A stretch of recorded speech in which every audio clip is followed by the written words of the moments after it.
Greetings. Welcome to another video. We just want to keep building previous information, that say from the last few videos. So in one of the last few videos, I was saying that if you go article for article down the Constitution, it's like we start off good. We're Indians now. That's the first thing we are in the Constitution. But, excuse me, somewhere in the middle at section 8 in the Commerce Clause, we're talking now about Indian tribes. So we start off single Indians, right? In the states, basically, not taxed. So we're like standing in a state. And now, see, you want to get a picture. What is the Constitution describing?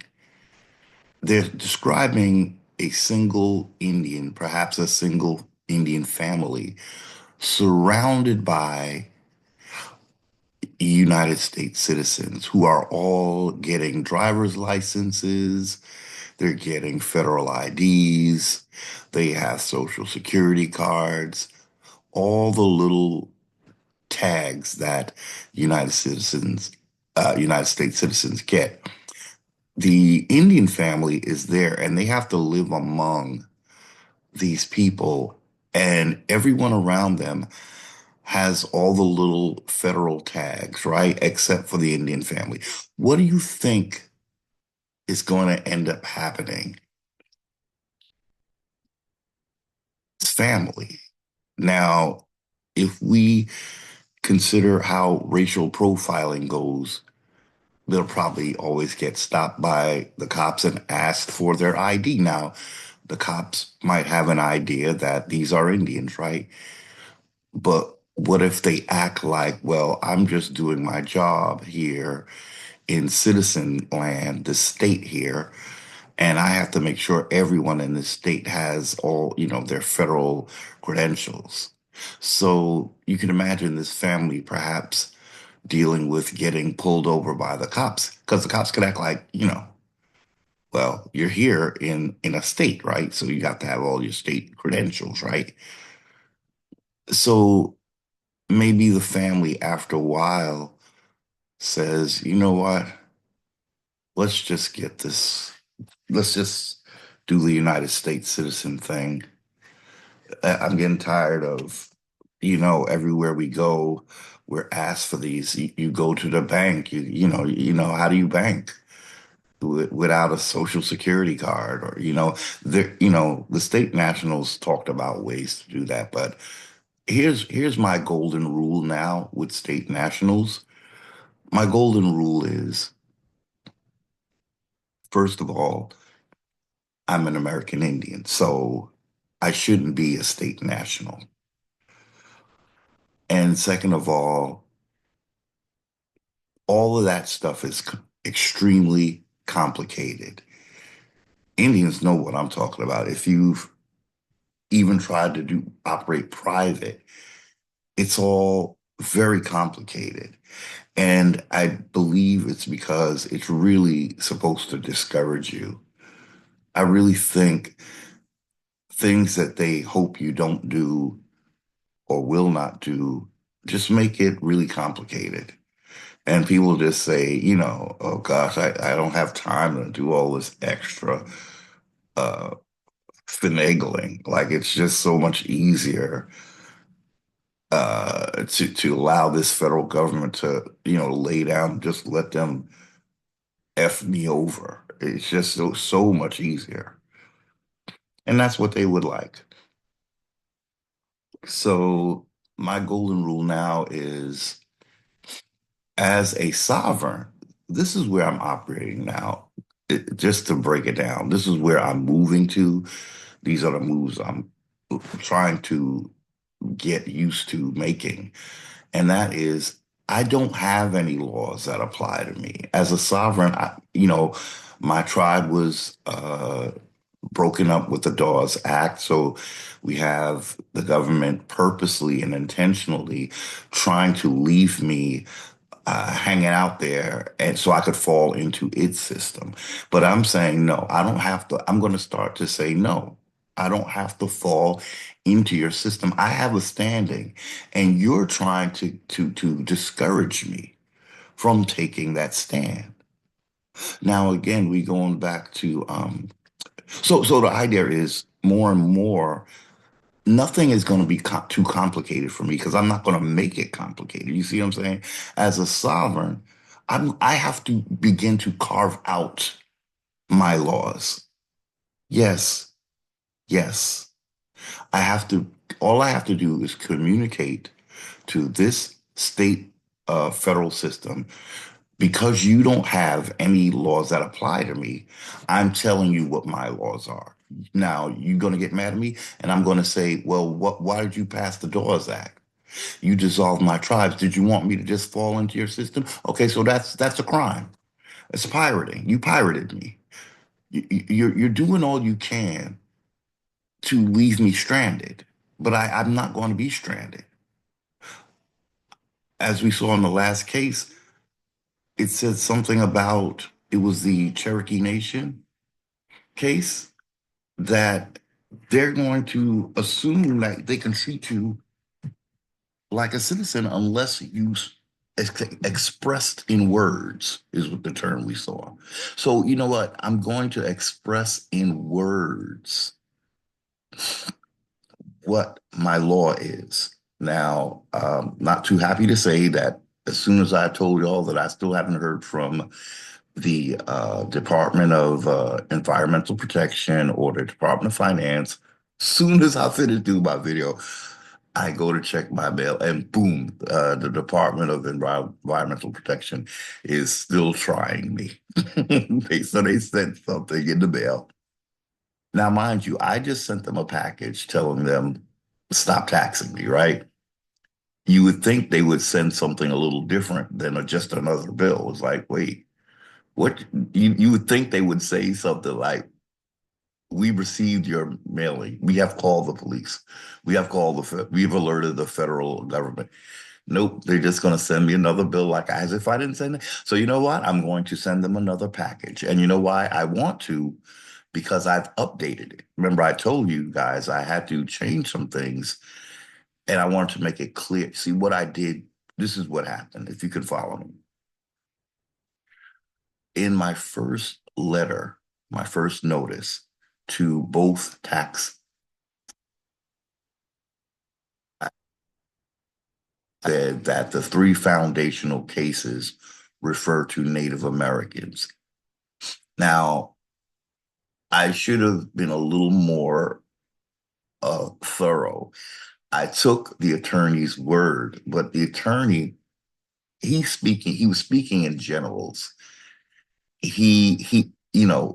This attorney, Peter DeRico, he's really dealing with Native Americans. So he has a tendency to use the word Native American where Indian is used. This is what the system is encouraging. So when he said that the cases were dealing with Native Americans, I took that literally.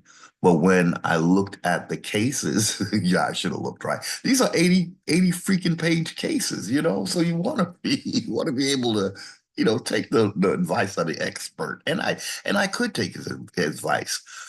It's just that upon closer look, I realized no, they are using the term Indian.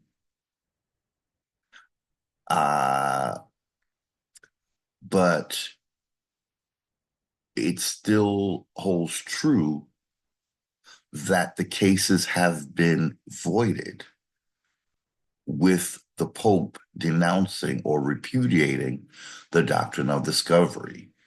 So technically, even though my first notice said that those cases referred to Native Americans and not Indians, that was incorrect. They do refer to Indians. Um, but the other thing is, which we're going to try to look at today, there's a difference between Indians not taxed and Indian tribes. If you will follow me, because this is an important distinction. Indians not taxed are like individuals, right? They're not really tribes. Why? Because in Section 8, the Commerce Clause, it distinctly says Indian tribes. So with the law, you have to look at the different uses of words and know that an Indians not taxed is not necessarily the same as Indian tribes. So I say this to say where I said before that that's how Indians got hauled into court through the Commerce Clause. Technically, it should have only been Indian tribes that got hauled into court. You see, not an Indian not taxed. An Indian not taxed is not necessarily part of an Indian tribe. You see, but they are putting the pressure in the scenario that we just proposed of an Indian family living in a state. They're hoping, the pressure's on you because you're the only thing in that state that don't have all the state credentials, you know? So literally you would have to make your own credentials. I mean, they would have to honor it, right? But they're not expecting that. You're going to want to make your own ID. They, and I hope you can follow. These are the little peculiars that at some point we have to deal with. And um, and I'll say this before we go into the reading. I know we're in a time when there's a lot of new information coming up. Here is what I suggest we do as Indians who are all very new to, you know, identifying as Indians, a lot of us, right? Now, the five civilized tribes, they have already, known themselves to be Indians, right?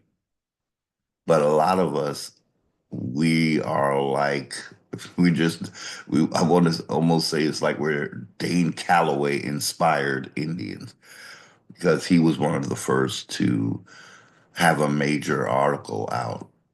Uh, Now, me, the reason why I was able to jump on that Dane Calloway, you know, uh, experience is because I did know that I was a West Indian. What Dane did for me was validate the Indian West Indian because I think before Dane Calloway, I thought West Indian is just another fancy way of saying African American or something. But what happened is he activated the reality of the Indian, and I realized we always knew we were Indian, but the psyop had us thinking. I think the psyop had us thinking, at least me, that nope, that you just came from Africa and you ended up in the Caribbean, so we call you West Indian. Well, that wouldn't even make sense, would it? And I think another thing I want to clarify is I refer to my mother as West Indian, but she was actually born in Brooklyn. Sure. Now, her parents were born in the West Indies, in Barbados, but my mother herself, she was born here, in Brooklyn. So I just want to clarify that because I guess in my mind, because both of her parents are Barbadian, in my mind, she's coming from her parents, but in reality, she was born in Brooklyn. So I just want to, be clear on that. And the other thing is, I think it was in one of Dane's videos, somewhere recently, it was brought to my attention again that there was a lot of swapping of people between the Carolinas and Barbados. So I think that's how my mother and father became a thing somehow, because there's a history of people from Barbados being shipped to the Carolinas, you know? So it's all making sense. So today I want to read an article from Constitutional Commando, because what we want to do is at this 14th Amendment citizen, because it is a federal citizen. And although it may be referred to as the same as a state citizen, it is not the same. See, this government likes to introduce I'm going to show you what the government does. I'm going to try to explain it. What they're doing, the mixing and the replacing, it's a supplanting thing. So, what they're doing to me, okay, the first thing that's coming to my mind is, say now we have a box of crayons, right? You take one of the colors of the crayons, and you take one piece of paper and you color part of the paper, say with an orange crayon, right? So you can say that the paper is orange. What the government is doing, it's a pattern I see. And this may not be the best analogy, but let me try. So you have an orange piece of paper that is a state citizen. Let's say the piece of paper with the orange on it is represents a state citizen, the original type of citizen.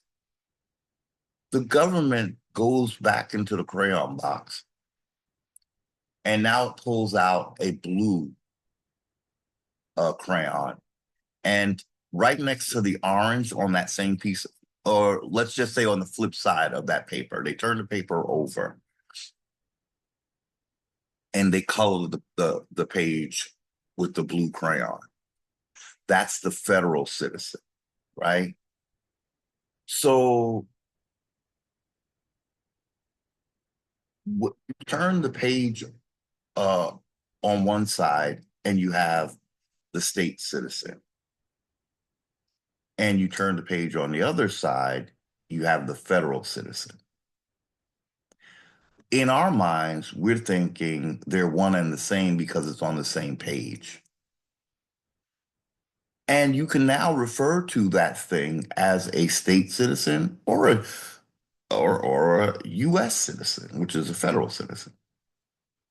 You can call it both things, or you could call it one of those things. That's the game, y'all. That is the game. Flip side of the page was colored blue. The thing was no longer what it originally was, and that is the point. But it's still on the same person, you might say. But now the government only refers to you as a United States federal citizen. Now, you started out orange, a state citizen, but once they added another color to the page, you think you're both and you're getting what both are getting or something. But the reality is you have been hijacked. You are no longer orange, although that's still lingering on you. The government has moved forward with you as a blue citizen, a federal citizen. So this is where the chaos of this country is coming. This and it is very fundamental because it's every this has happened to everyone. They started out orange state citizens. The federal government created a United States citizen, and then they created little IDs or little pieces, trinkets to tag you, like the federal ID or what do you call it? Some a document that's specifically federal, like I believe a driver's license, right? I don't know, something. It has a federal, so they start making little tags that make you put you in the jurisdiction of the District of Columbia, when before, as a state citizen, you were not connected to the District of Columbia like that. But now the District of Columbia it's taxing you separately from you know, um,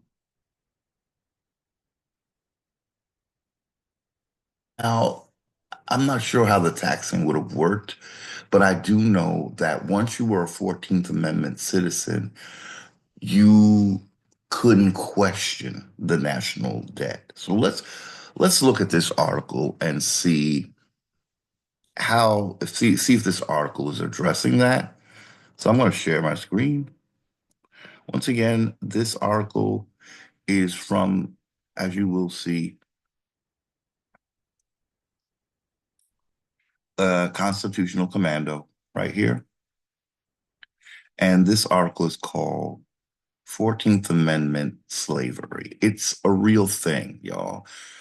When you have a debt that you cannot question, again, we talked about that. It's like getting a bill and you go to ask, well, where's this coming from? And the person says, is that a question you're asking me about the bill? Or are you paying the bill? Because according to the Constitution, you can't question the bill. That should never be in any constitution of a quote unquote free country or free nation or whatever you want to call this thing. You should never be told that you can't question something. That's the whole point of being free. In a dictatorship, you can't question. So I don't think people understand that when they say they're not giving up their United States citizenship, especially an Indian, I'm not sure they understand what they're signed up for. I don't think they understand that that is a second citizen and not even the original one, the state citizen. So let's see if we can get some clues here. I want to move that. The 14th Amendment, a history. Prior to the alleged ratification of the 14th Amendment, there was no legal definition of a citizen of the United States, as everyone had primary citizenship in one of the several states. The Constitution referred to the sovereign state citizen and no one else. They were considered sovereign because they broke away from Britain. They don't, I wouldn't say they were sovereign in the same way that an Indian is. Remember, there's different types of sovereignty, apparently, when you come to a free country. Those who went to Washington, D.C., or outside the several states were commonly called citizens of the United States. In the Constitution for the United States, the term was used to identify state citizens who were eligible under the suffrage laws to hold office, and they were required under the Constitution to have primary allegiance to one of the several states. Okay.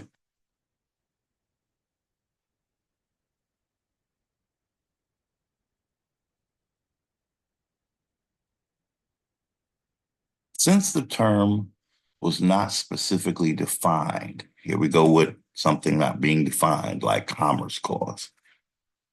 Since the term was not specifically defined in the US Constitution, he's talking about the original Constitution, Congress in 1868 took advantage of this term and utilized it in the so-called 14th Amendment to describe a new type of citizen whose primary allegiance was to the federal government, i.e., Washington, D.C.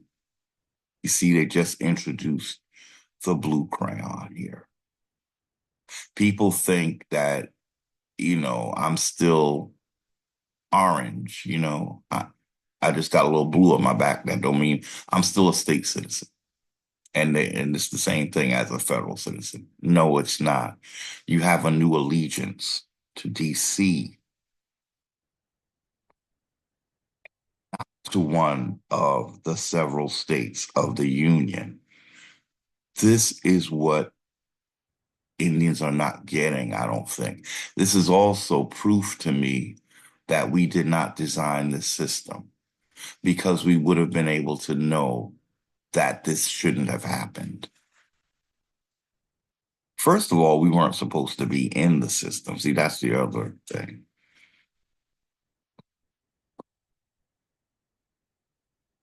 If we designed this system, and we didn't, it would have been only for foreigners. We would not have been we the people. We would not have been free persons.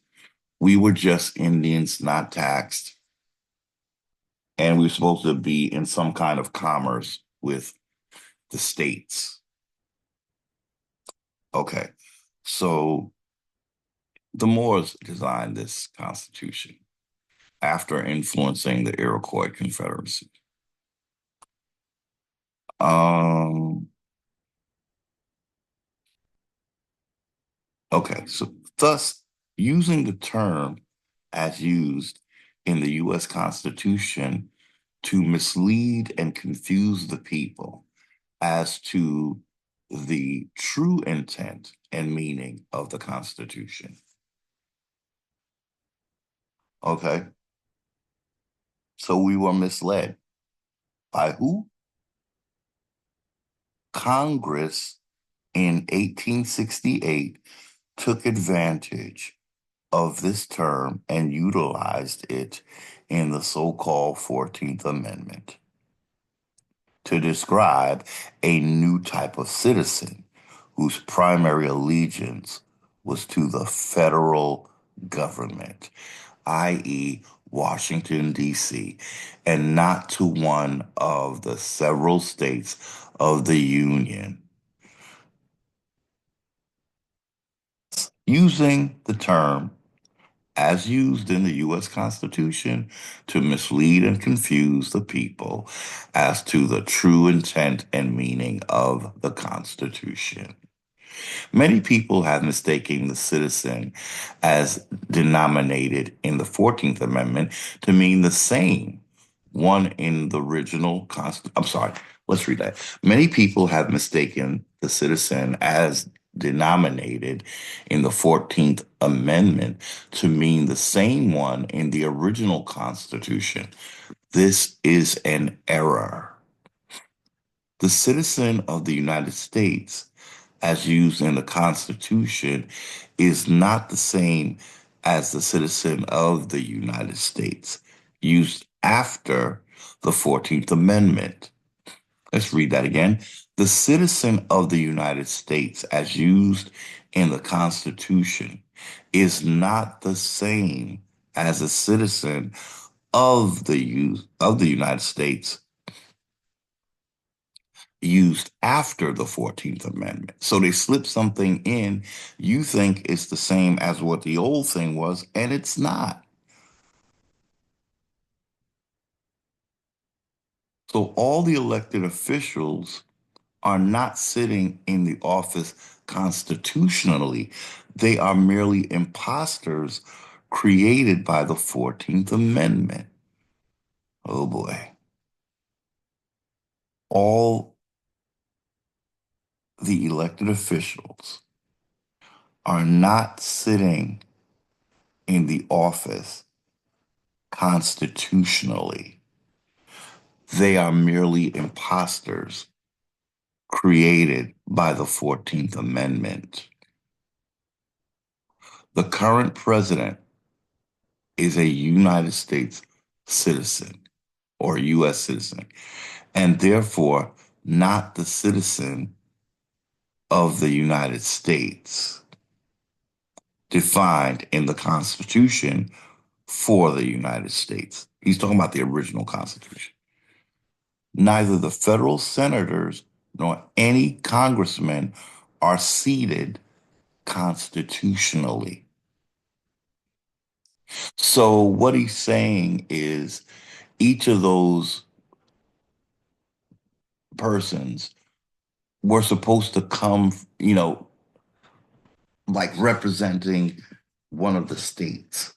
But because they are federal, they're not actually representing the states, they're just representing DC.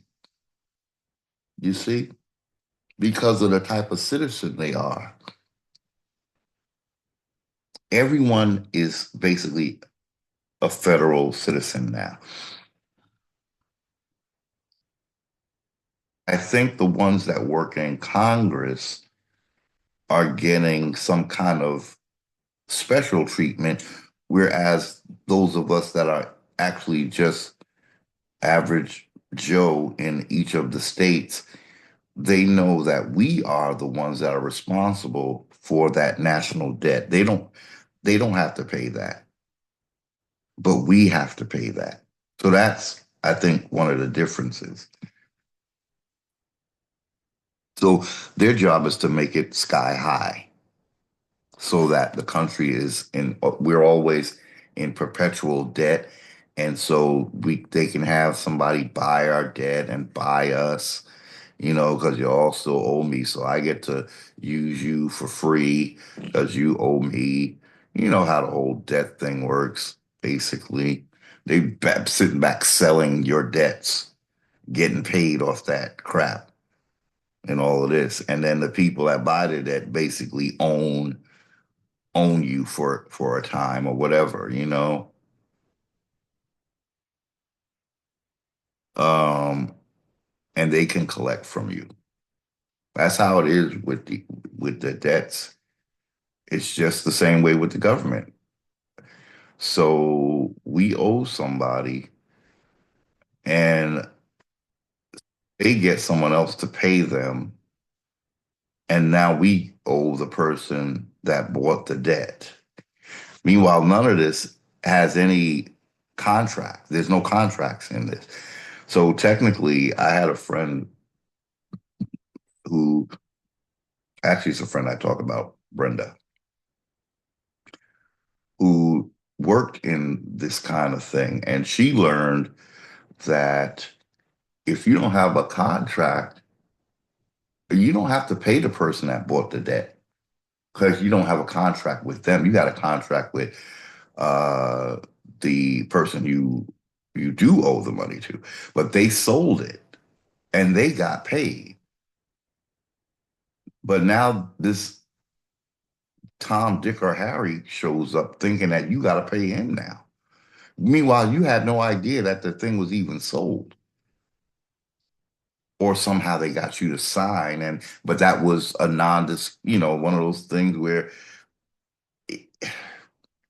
if you signed, I guess that would make it official. But the thing is, that doesn't happen. You don't. I saw it happen with when my mother passed away. I still had like a few mortgage payments to make, actually maybe a year's worth or so. And somewhere in the middle of that, they sold the mortgage to someone else.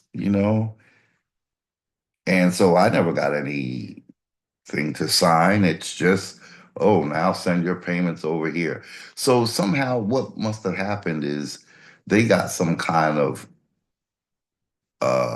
lump sum for the payments that I owe. Say now someone paid them a lump sum and they needed the money right away. And so somebody, I don't know where, I guess it's people operating in private. I guess that's what this is. And so they said, we don't want to wait for him to make the rest of this year's payment. How about you pay us the whole thing up front and then we'll give you, and he'll pay you monthly. That must, that has to be what happened because they're just selling your debt. Is it just gambling? It's just all this chicanery going on here. So people that don't want to wait, they get a lump sum, right? But you didn't have a contract with the person that bought the debt, but now they're out of money and expect you to pay. But yet I don't have to. This is all, this is what, anyway, going off on a tangent. The current president is a U.S. citizen and therefore not the citizen of the United States defined in the Constitution for the United States. Neither the federal senators nor any congressmen are seated constitutionally. These facts being true, then all the federal laws are invalid for want of constitutionality.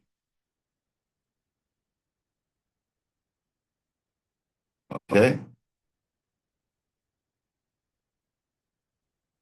Because aren't they just making laws that you somehow are not being included in the making? They're just passing acts. They're doing, it's like, and we are here just hoping to God that they don't take any more money from us or that they don't do something that's we just sitting ducks in a free country. This is just, I think what makes it worse is that you just never know what's going to happen in a situation like this. Like I would say it's a little different in a straight up dictatorship, I think, because they there's disclosure. So the people kind of expect, I guess, some level of we're going to be dominated somehow. But here, Americans must constantly be shocked at how it seems that we don't even have the right to free speech. Something as simple as that is no longer. You don't want us to talk. You're saying that it might hurt somebody's feelings or something like that. Or you don't want me to talk about medical medications or shots because you say it's misinformation, but I can't talk. I'm not allowed to speak my opinion. When you think about it, it's kind of crazy. Like, so what a system like this does is it limits your ability to communicate with fellow uh, Americans, shall we say. In other words, it's like the government is saying, we don't want you, we want to tell them what truth is. You don't know what that truth is. You can't just say anything because we don't like it when you go against us. And little by little, this becomes the norm. For you, besides someone who's supposed to be basically working to support my rights, not take them away. So who are you to make that kind of judgment? Who's behind you? So you don't want me to speak about different medications that I might not agree with because I'm not supposed to have any influence on other people who are living just like me. We're not supposed to have any kind of input. We just supposed to get it's one way from top down. And you little people shut up. We just told you that this is safe and effective.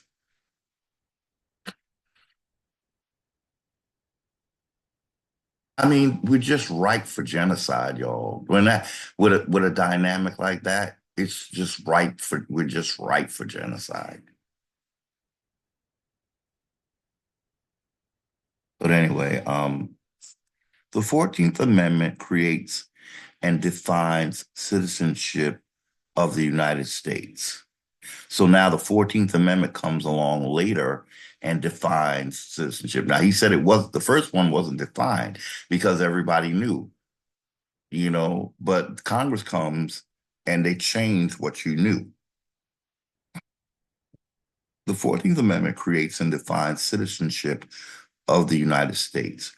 It had long been contended and had been held by many learned authorities and had never been judicially decided to the contrary. And there was no such thing as a citizen of the United States, except by becoming a citizen of some state.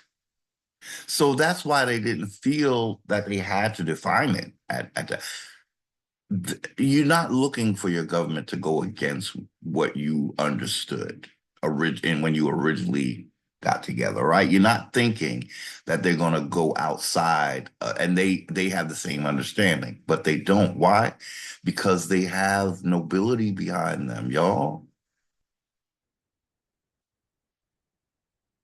It's the only part of America that's said to not be owned by America. It's supposed to be, it's the British.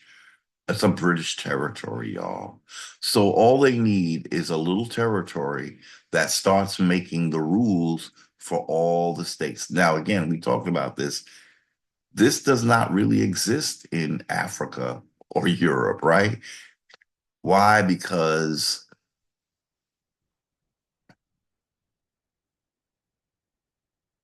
they're not the target. America is the target, what they're calling the New World. We're being targeted for our resources. We're being targeted for our size. It's starting to dawn on me that America has to be bigger than Africa because that's why you keep sending people here. This is the place that will actually feed more people in one location than any other part of the world, is what I'm seeing. I mean, No one, people are not running to get African citizenships like they do here.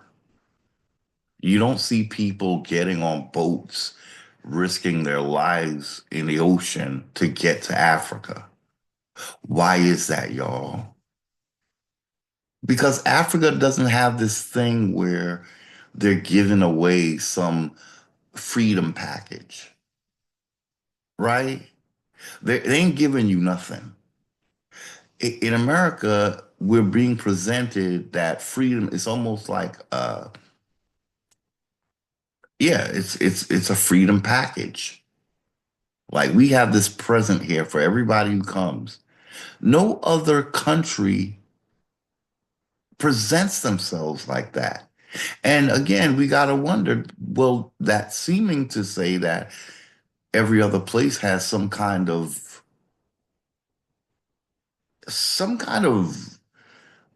monarchy based or religion based system where you come and no, you're not going to be free. You're going to conform to Islam, you know? So it's like America we're just being, it feels to me like we're being whored out. Come and get some, come and get some. Meanwhile, the people that live here, it's like a nightmare. But somehow we're still being held up as it's the place to invite. Come one, come all.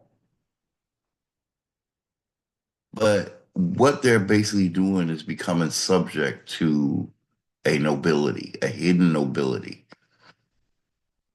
and being juiced out of their money by that nobility.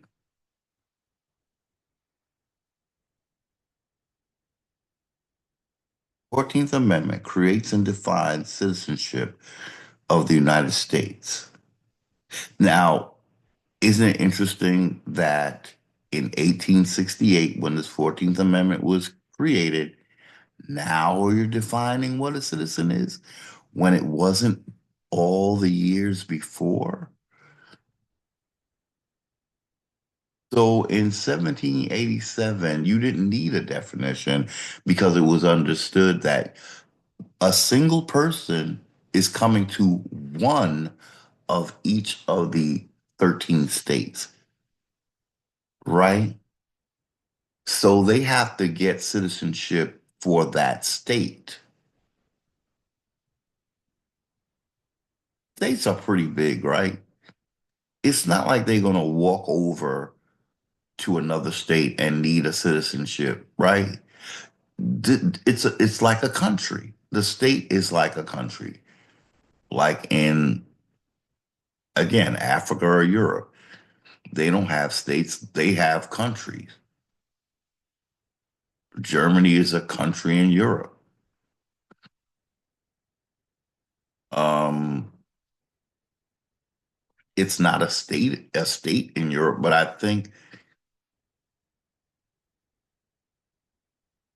I just think that America is always going to have some weirdness because technically our whole continent is owned by a British nobility in their minds. They look at us, they're just using us as a storefront, selling freedom. But it's not freedom. It's subjugation to a national debt because all the states are subject to the national debt that the federal gets to rack up. Um, and question, that's what makes the 14th Amendment very unique. They're the only citizen that can't question debt. I hope he talks about it here. Um, okay, so it had long been contended and had been held by many learned authorities and had never been judicially decided to the contrary, that there was no such thing as a citizen of the United States for, except by first becoming a citizen of some state. United States versus Anthony. Okay, so that's one case where they talk about that. We have in our political system a government of the United States and a government of each of the several states. Each one of these governments is distinct from the others, and each has citizens of its own who owe its allegiance and whose rights within its jurisdiction it must protect. The same person may be at the same time a citizen of the United States and a citizen of a state, but his rights of citizenship under one of these governments will be different from those he has under the other, U.S. versus Cruikshank. In other words, you do not have to be a citizen of the United States in order to be a state citizen. So you don't have to be a federal United States citizen in order to be a state citizen. This was held to be true by the Maryland Supreme Court in 1966, wherein the state, both before and after the 14th Amendment to the federal Constitution, it has not been necessary for a person to be a citizen of the United States in order to be a citizen of his state. Cross versus Board of Supervisors of Elections. The federal government was never given any authority to encroach upon the private affairs of the citizens in the several states of the Union unless they were involved in import or export activity.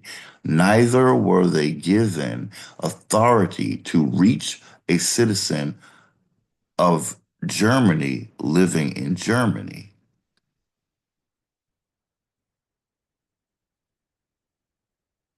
In fact, the states could refuse to enforce any act of Congress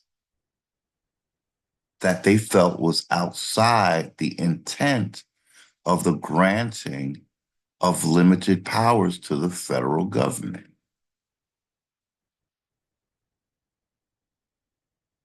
The states had more power than the Fed at one time.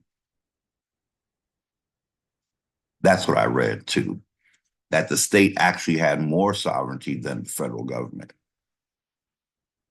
And it was the states that gave the federal government a portion of their sovereignty. Several state, wait. Okay. This is called interposition or nullification. Several state Supreme Courts have in the past refused to uphold federal laws within their states. Kind of ended without a bang. So, well, I'm surprised that he didn't talk about being strapped to a national debt. But we will look at that for ourselves.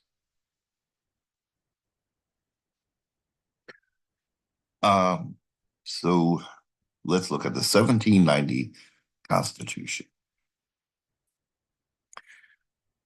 I tend to prefer the 1787 Constitution because I feel like, for all the reasons we just read, I just feel this Constitution is janky with the 14th Amendment.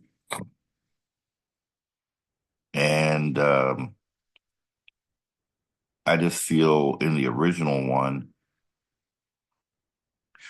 couldn't mistake an Indian for a United States citizen. That's why I really like to refer to the first Constitution of 1787, because there is no doubt that Indians were not citizens. We were Indians, not taxed.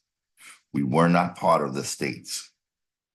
So you could say in that first Constitution, when there was no federal citizen, that means we could only have been state citizens, and we were not that either. So Indians that think that we're supposed to be part of the state, but not part of the feds, no, we're not supposed to be part of either state laws or federal laws. None of them apply. Okay, because when they take account in that state, when they take a census, when for them to decide who's going to represent them in the federal government, in Congress, they didn't count Indians and they didn't tax Indians. So that's how we know we were not supposed to be part of the states, and we definitely were not supposed to be part of the federal until they created that damn 14th Amendment in 1868. And they created that specifically for Negroes. But then the money was so good that they said, oh no, everybody has to be a United States citizen now. So 1868, they were, see how slick they are. They make it look like they are trying to help Negroes, but what they did is pledged us to, we were the ones that were supposed to pay all the debt. Imagine going from being an Indian to being the only citizen at first that had that to pay the debts of the federal government. So I go from being an owner of my land to I'm paying debts that the federal government incurred. And that was exclusively Negroes, Indians. Then other races and free persons became United States citizens, but that was originally created just for uh, Negroes, the 14th Amendment citizen. It was they saying this is how they solved the slavery problem. Just make them some kind of a citizen. Notice how weird the target, and then we're the first thing. That's how you know who we really are. They didn't create no citizenship for Indians, y'all. Oh boy, I'm having one of those moments. Having a moment. Again, y'all, they didn't create a citizenship for Native Americans, right? Who are they coming for? Now, if we were the slaves, um, we have nothing, right? Really, except what massa give us, right? How do you make us responsible for debts? We don't have money. Oh God, y'all, I'm having a heavy moment right now. What did we have, Indians? We had our birthright. Oh man. That's why they want to make, oh, okay. That's why they want to make us responsible for the debt, because us being in debt means if we even dream about having land, our own land, that belongs to them now because they've pledged us to their debts. That's why it was important to make us that United States citizenship that came at the time. It was an answer to slavery, quote unquote. In other words, they're not going to be slaves, but we're going to make them citizens, right? So this had nothing to do with Native Americans. But you got to ask yourself again, why would a country like this want slaves don't have anything, right? We don't have anything to give. We can't pay any debt. So how could you make us responsible for your debts? Because they know we're attached to the land, y'all. If they can eradicate us through debt, that's a way of claiming our land. In other words, I'm using you to pay all debts. But what do I have? What do I have? I'm just a slave. What we had, what we have, and what we had is what are they taking from us? The claim that we have, the first claim we have on our land. This is I'm realizing this is kind of significant, y'all. This is how we know Native Americans are not the go-to. They should have did this to Native Americans. They should have made Native Americans responsible for the national debt because the Native Americans would be considered the owners of the land.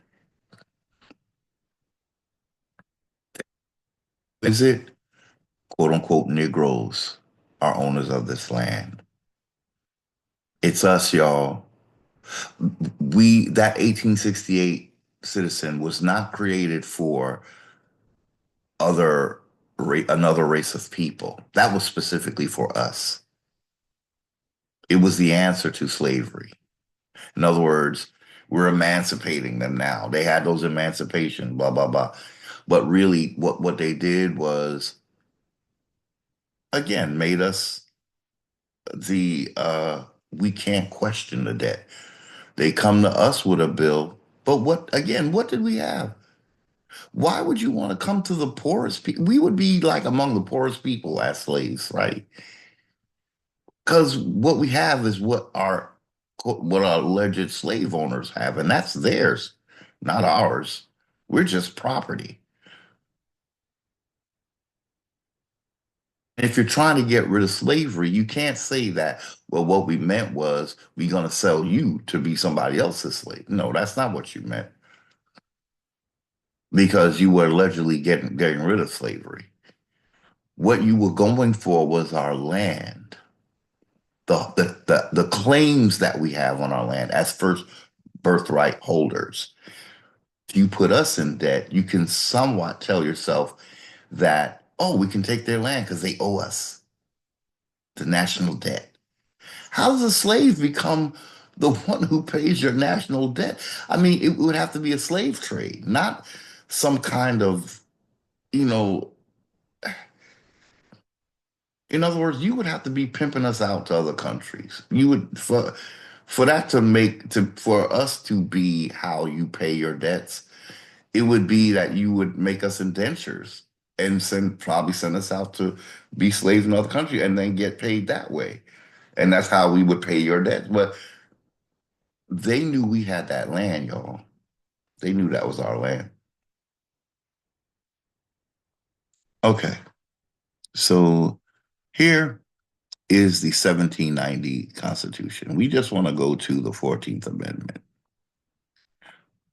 Um, yeah, we know that Article 1, Section 2, Clause 3 down here, we know all about that, right? Representatives and direct taxes shall be apportioned among the several states, uh,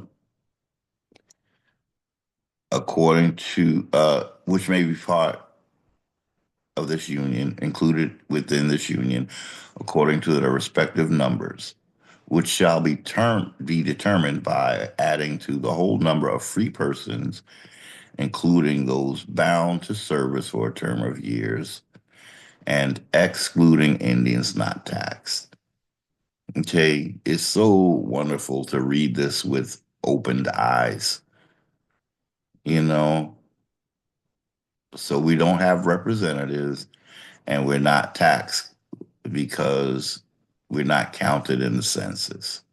See, which may include each state, right? According to each state's respective numbers.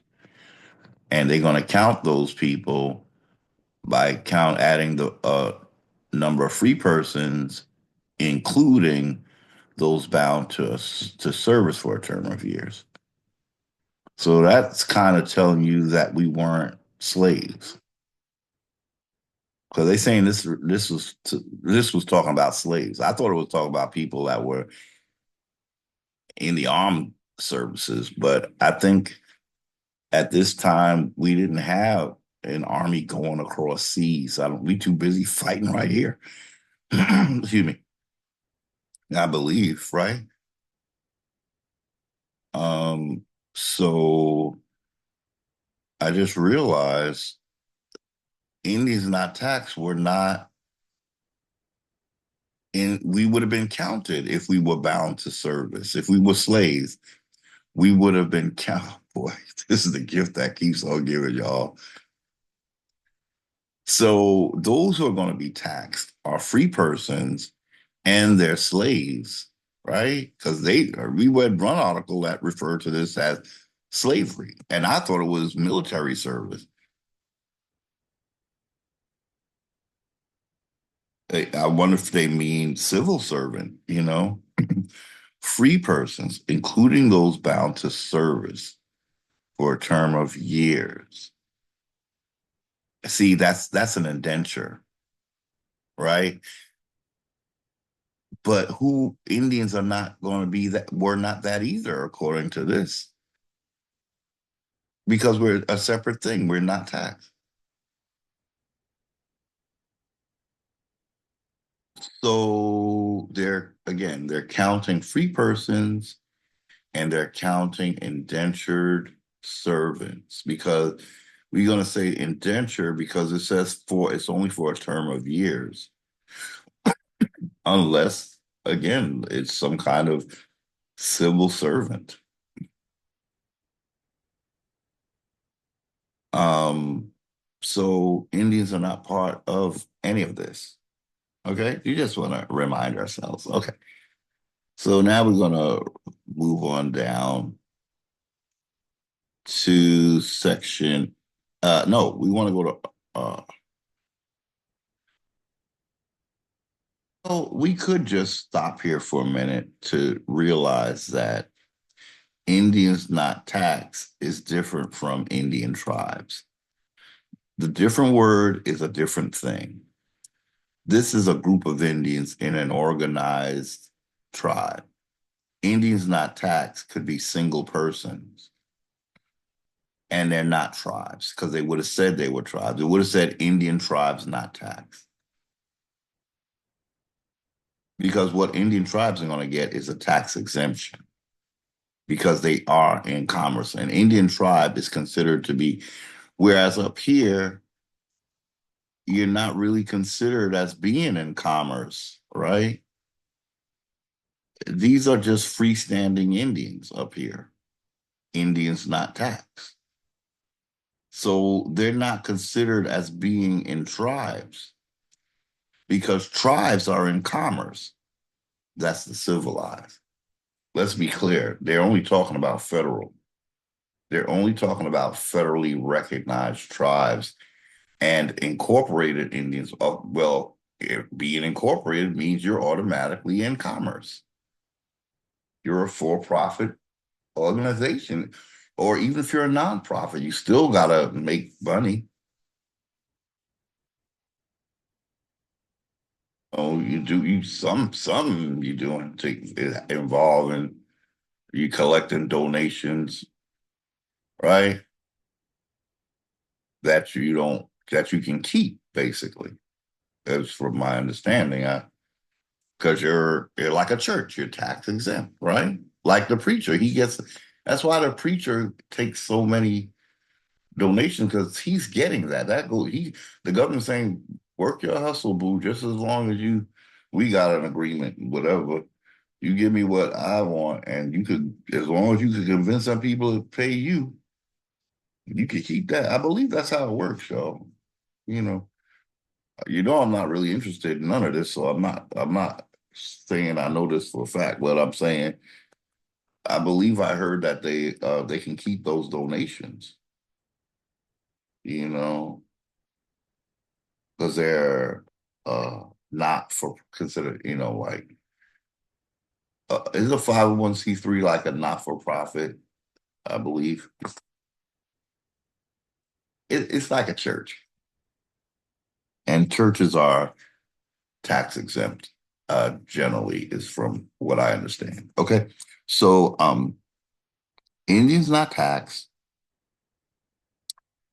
do not have to pay taxes. They're not part of the state. But the state is hoping that because they're not Indian tribes, that they will just fall into the state. But we have to stand up. We see, why am I talking this right now?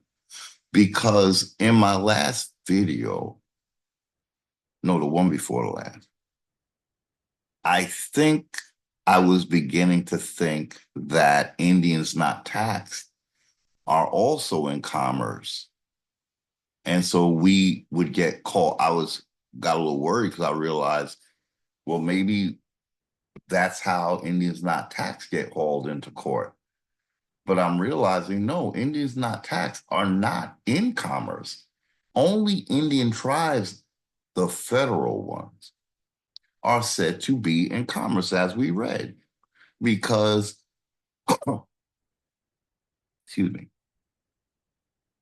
to regulate, so the government says they have the power to regulate commerce with foreign nations and among the several states and with Indian tribes. Indian tribes are different from Indian not taxed. An Indian tribe, they're going to be in commerce because they're like a church. And so there's members, right? Tribal members. And so they get little, perks or whatever. But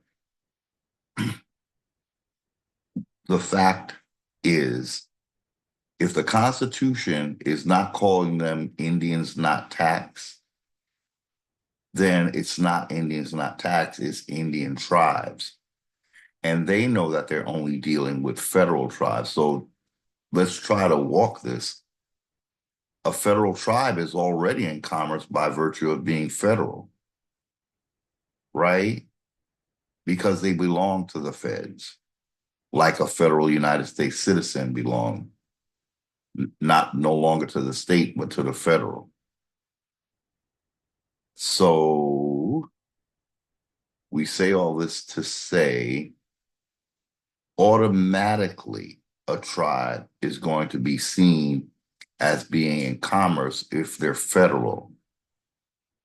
Now, we could probably assume safely that if you're not a federal tribe, you're not in commerce, you see? But because this government is, when they say we're only recognizing certain tribes, that means they're only doing quote unquote business, but with that federal tribe, right? That's the only ones they're recognized to do business with. But you own them, so you're not really doing business with them, are you? Because you're not seeing them as a separate nation like they should be seen. You're seeing them as a little franchise of you. And that's what Indians should not be. Okay.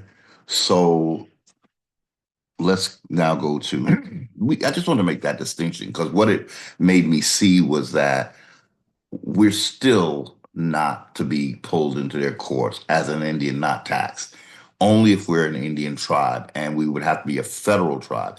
And we have a right, let's just say it for the record, we have a right to not be federal, y'all. They only want federal, but I'm the sovereign here. Now, say for instance, these Indians not taxed wanted to start an Indian not taxed tribe. You see what I'm saying, y'all? We wouldn't have to be hauled into these courts. because we're not seeking federal recognition. I'm glad we talked about this because I needed to be clear about this, because it would affect my paperwork. Because if if Indian tribes could be hauled into court through the Commerce Clause, I was thinking technically, I'm thinking Indian not tax could be hauled into court, but there's two different things, y'all. Indian not tax is not the same as an Indian tribe. And then an Indian tribe is not really an Indian tribe because it's only federally recognized. But if we started an Indians not tax tribe, we still wouldn't be able to be hauled into court like federally recognized tribes are. You see what I'm saying? So literally the United States is saying you don't exist. They're not saying that uh you're just Indians that are not federally recognized. They're saying you don't exist. The only thing that exists to us is federal recognized tribes. Okay? And that's not true. If we wanted to be tribes, actually it's better for us to not be federal because what we control our land. Federal tribes do not control their land. They don't control anything. Congress has plenary authority. Let me see. Uh, is the word is it in the Constitution where it says plenary? I don't think it's in. Uh, I don't think it's in the Constitution. Let me see. Is it? Okay, so they don't. It's not said in the Constitution, but in the federal Indian laws. See, the federal Indian laws are not really constitutional. Um, yeah, because you don't make laws for Indians not taxed. So you shouldn't, you only make laws for federally recognized tribes, apparently. Yeah. So it, let's put it this way. It may be constitutional to have plenary authority, but that's because you created the Indians. That's why you have authority over it. But the reality is Congress did not create the people called Indians. Okay. So, but they created what they call a federally recognized tribe. So what am I, how does this work out? What are we saying? What we're saying is before the United States dropped on us like a ton of bricks, we were not federal tribes, right? For Indians to be what they should be, it has nothing to do with this federal system. So becoming a federal tribe is not becoming what your forefathers were. You're becoming something that a federal government created. So that's why I'm saying, although the federal government only recognizes federal tribes, that is a function of colonization. The fact of the matter is, real tribes are not federal. They never were originally, and they should never be.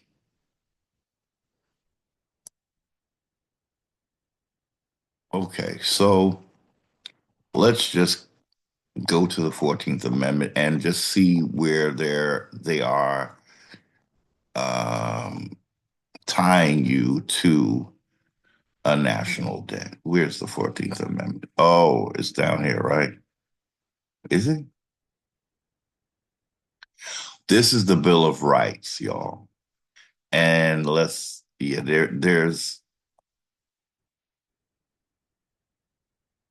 I guess 18 parts of the Bill of Rights. I thought it was 20. wait. What is this? What is it? 21. Oh, let's go to number one. Okay. Amendments.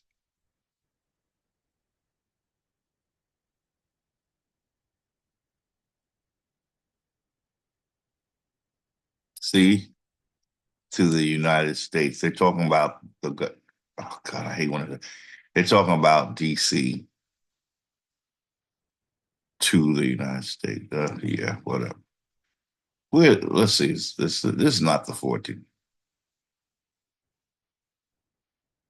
Okay, so I don't. They calling these amendments, but they don't look like. I don't see the 14th Amendment here. So let's look. Let's just find the 14th Amendment, please. This stuff. Okay. What? Oh, wait a minute. What is this? Something with Rhode Island?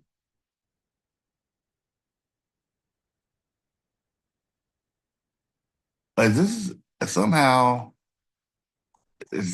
I don't know what this is, y'all, but right now I don't feel like getting into it.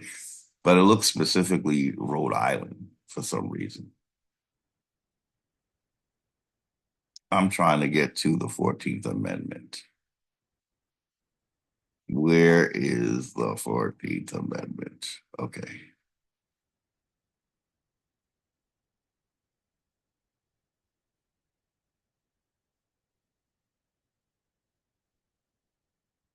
Okay. What we're going to do, since I'm not finding the 14th Amendment, we're going to look for a keyword in the 14th Amendment. How about question?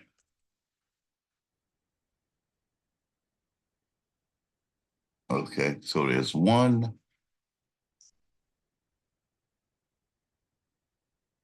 Here we go. Okay, finally. Wait a minute.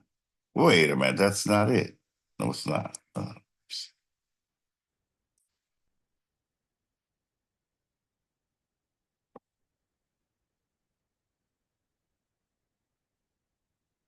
Y'all, I am trying to figure out what happened to the 14th Amendment. I don't see it here. What's going on? Let's try another word. Ooh, debt. DEBT. Debt.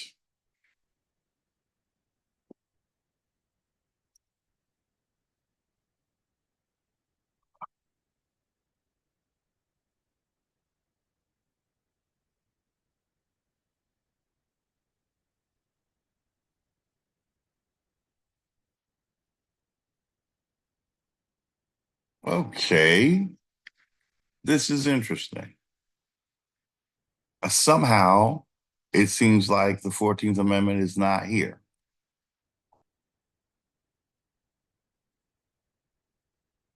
Let's try looking up amendments because I know that I saw.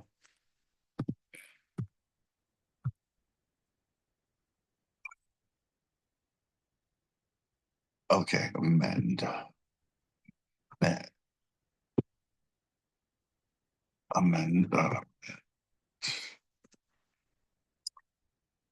Oh, okay,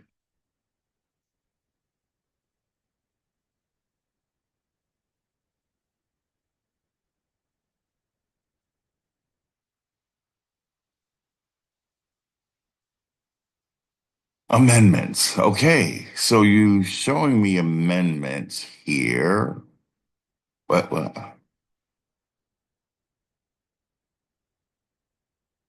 Okay, so where's the 14th one though?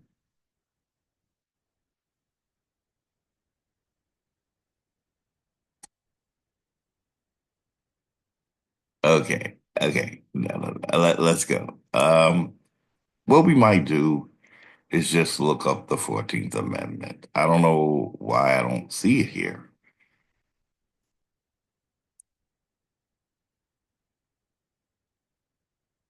So I see a six, and so there's a seven. Where's 8, 9, 10, 11, 12, 13, 14? All of a sudden, we don't have any more Roman numerals. Don't tell me they took it off, y'all. Look, okay. What we gonna do is we gonna just look up the 14th Amendment. This is a constitution and it's the last constitution. Should we go to the 1789? That was the 1790.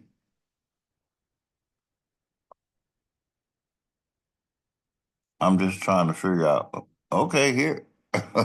So the 1790 doesn't have the 14th Amendment because now here's the amendments. You know, y'all, I can't. This is too much chaos for an Indian to deal with. Um, can we make this bigger? I could download it. Um, uh, let's see what happens. Okay, there we go. There we go. That was easy, right? Okay, so let's go down to the 14th Amendment. Somehow the 1790 didn't have it. I don't know what the hell that was, y'all.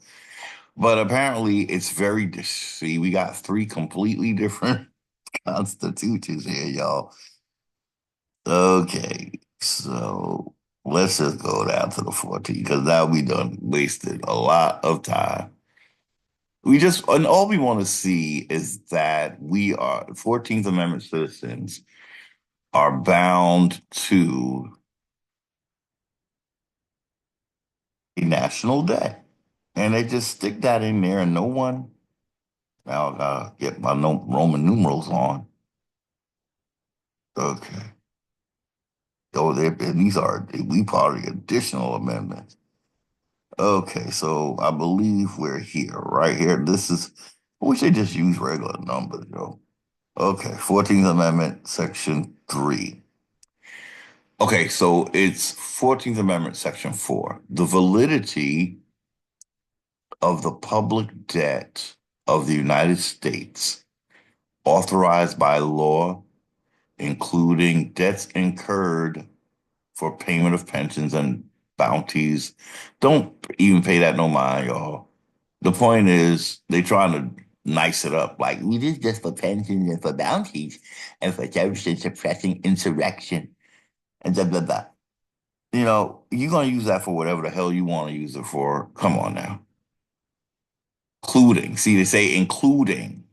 That's including. So that means there's other ones. These are just the nice ones that they can show you and make it look like it's all legit. But it including, you know, it didn't say specifically these, it just includes these. There's some that's not being shown. Okay. But neither the United States nor any state, wait a minute, y'all. Didn't we think that the United States is the any state? They're telling us right here that it's a corporation. Neither the United States, DC, or any state. There's two different states, y'all. You see, there's a United States federal, and then there's any other state. Oh my God. All this is chaos, y'all. I'm seeing chaos.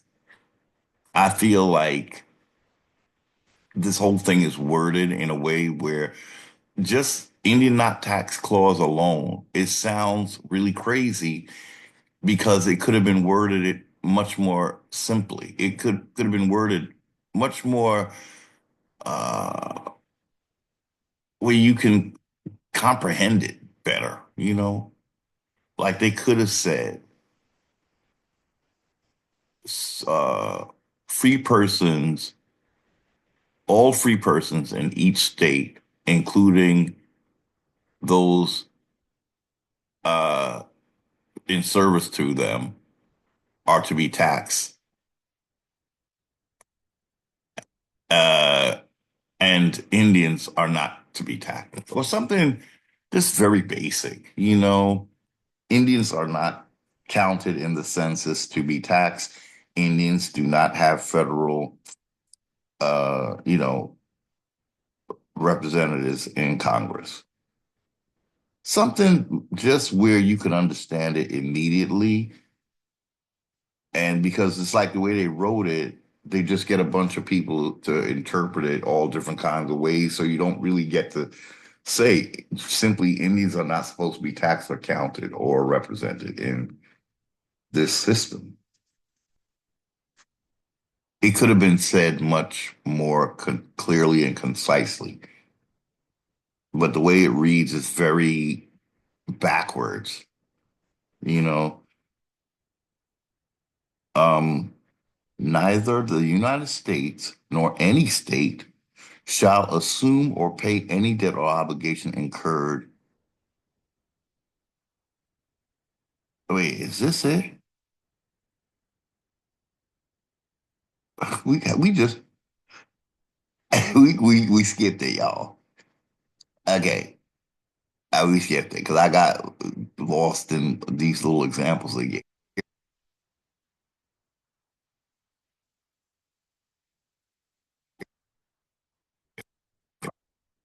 Validity of the public debt of the United States shall not be questioned. Let's just cut to see another example of the wordy girdy uh, Google Gawk or Googly whatever goggly gook. But you got to strip it down. Let's just keep it simple. The validity, is it valid or is it not valid? So you mean it might not be valid because the validity of the public debt of the United States shall not be questioned.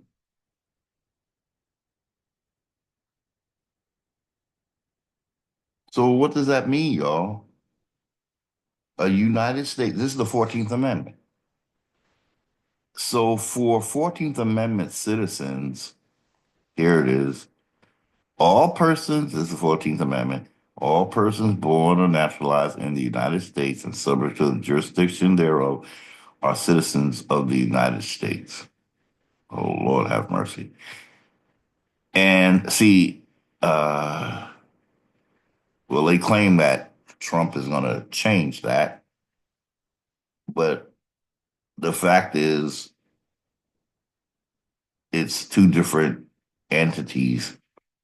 The United States and the states are two different entities. So I guess he's talking about the several states and not the United States, which is the District of Columbia.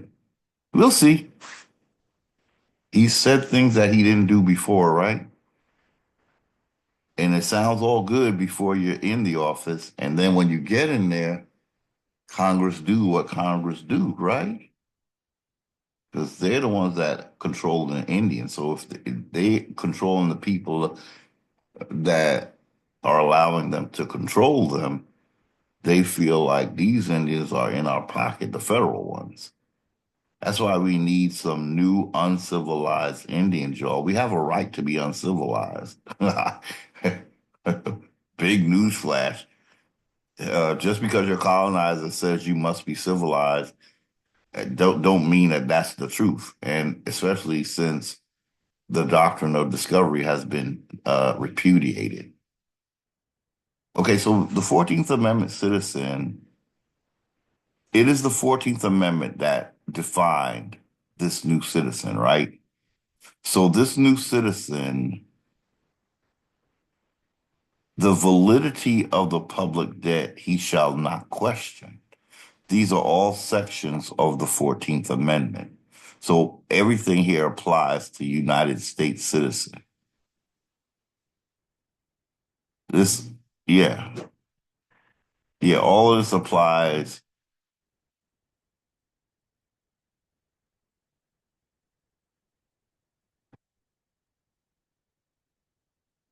Uh-oh. What they saying here, y'all? Now they're repeating the Indian not tax clause. Ooh. So right there, oh boy, y'all. Oh boy. They're mentioning us specifically under the 14th Amendment. Let's see if we can get anything out of it. It's frightening because right here, ooh, so we're not talking about Indian tribes again. See, they were expecting us to fall into their state and become a United States citizen, y'all. That's why they're mentioning us specifically. Oh boy, representatives shall be apportioned among the several states according to their respective numbers, counting to the whole number of persons in each state. They're no longer free persons, counting the whole number of persons, excluding Indians not taxed. But when the right to vote at any election for the choice of electors, blah, blah, blah, blah, blah. What? Wait.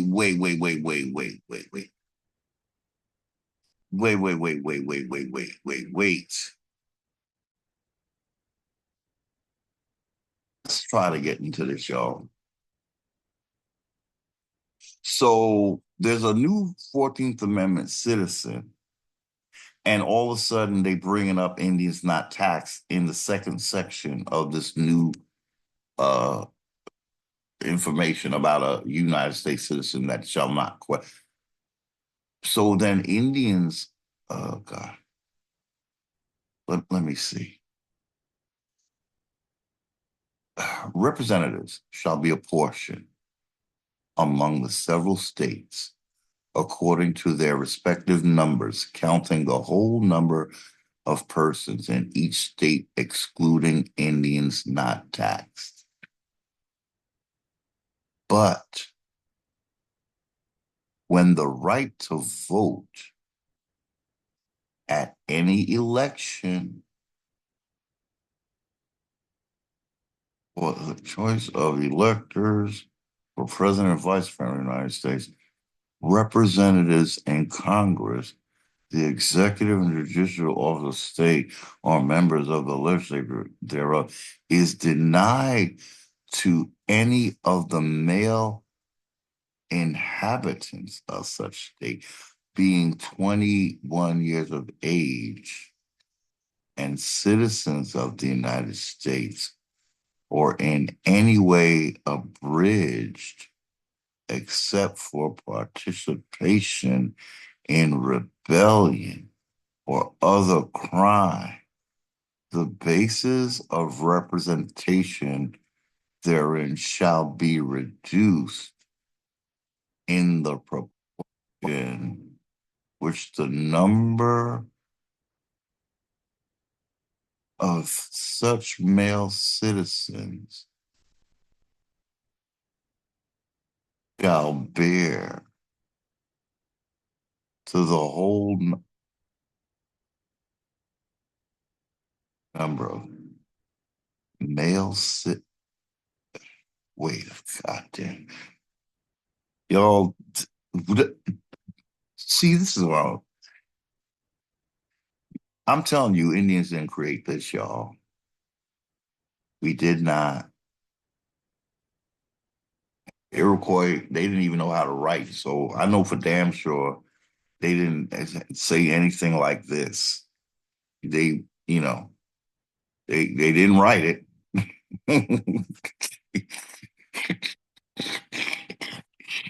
I mess with you, Iroquois, but we know that you were Algonquins before colonizer needed rebellious Indians so that they can take Algonquin land, right? Um, y'all, the way this is written,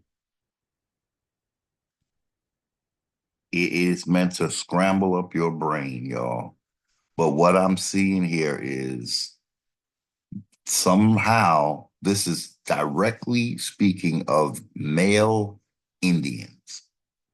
This is what I'm getting because they're associating it with rebellion and crime. So, and they're saying it sounds like they're trying to ease in that three-fifths of all other persons. You see how it was already laid out? Like the first Constitution says Indians not taxed, blah, blah, blah, blah. And so the only ones that's going to be not counted, I'm sorry, the only two ones that are going to be counted are free persons, those bound to a number of years of service, and three-fifths of all other persons. So I think what they're trying to do here is make that the Indian male. This is a very sexist, that's how you know it applies to us, y'all. That's what I'm trying to say. And it kind of reminds me of what I've been saying about the matriarch. So this clause is very sexist. They're trying to limit a male. They don't want ooh, y'all. Ooh, boy.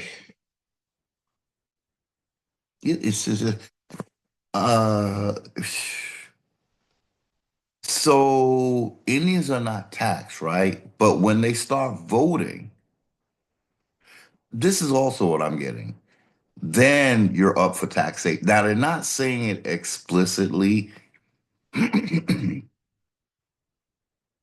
but it's like saying they're saying you're going to be counted, but you're not going to be counted as a whole person. You're going to be, and somehow there's making sure that they put an age on it for some reason. Um, very hard to comprehend what they're saying because they're adding a lot of wording, but I think they know what they're doing. They just don't want you to know what they're doing. Representatives shall be apportioned. So they're rewriting Article 1, Section 2, Clause 3, right? And the whole point of this is because they got to talk about these Indians not taxed. Right to vote at any election for the choice of electors.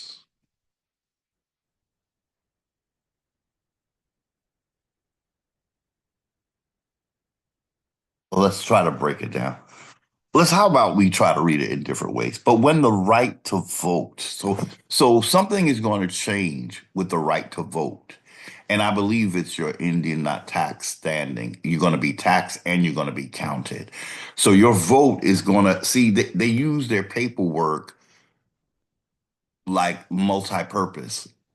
The fact that you voted will tie you into being counted somehow. Okay, so Indians are not taxed, right? But when the right to vote, and see, we could stop there. They're trying to make it a distinction. But, so you're not taxed, but when that right to vote comes around at any election for the choice of electors, electors,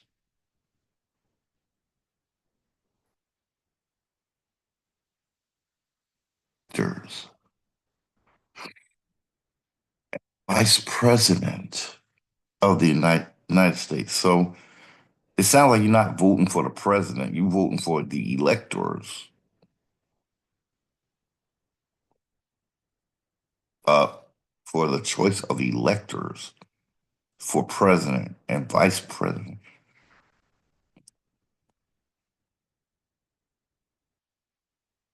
But when the right to vote is denied to any of the male inhabitants of such state, being 21 years of age and citizens of the United States, or in any way abridged,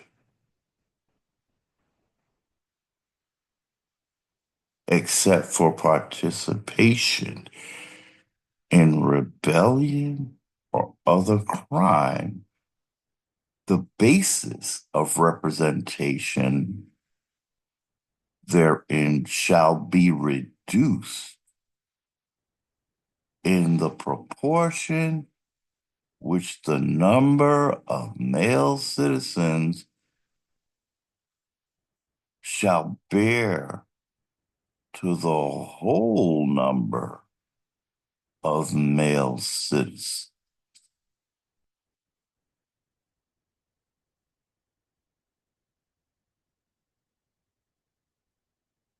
Okay, but when your right to vote is denied or abridged,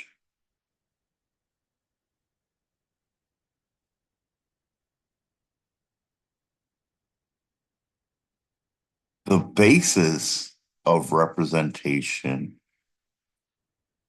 shall be reduced in proportion with the number which the number of such male citizens shall bear. So the whole number.